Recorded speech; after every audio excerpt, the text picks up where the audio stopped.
C'est une des conséquences de la crise Covid. Lorsqu'arrive l'heure de la vaccination pour les enfants, les parents sont plus réticents. Dans son dernier rapport, l'UNICEF note une perte de confiance de 11% à l'égard de la vaccination infantile.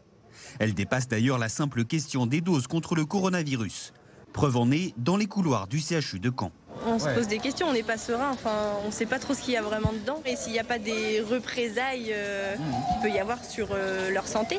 Il y a aussi beaucoup de parents qui oublient facilement les rappels de piqûres. Quand on a des enfants, qu'on a la chance d'avoir des enfants qui sont peu ou jamais malades comme les miens, j'ai rarement l'occasion de sortir mon carnet de santé, le carnet de santé de mes filles pour faire le point. Les médecins redoublent d'efforts pour sensibiliser les parents.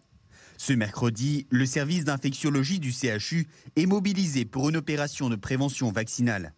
Pour cette journée, les piqûres sont entièrement remboursées par l'ARS. Le docteur Baldoli, elle, tente de rappeler l'importance du vaccin chez les jeunes. Je pense que là où il y a pas mal de discussions à avoir, c'est autour du papillomavirus, où on est très mauvais sur la couverture vaccinale en France.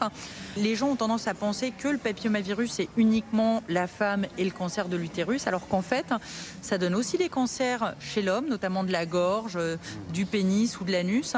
Et en fait, on les sensibilise également, les parents, leur disant que ça touche les deux. La France et le Japon font office des pays développés parmi les plus réticents à la vaccination.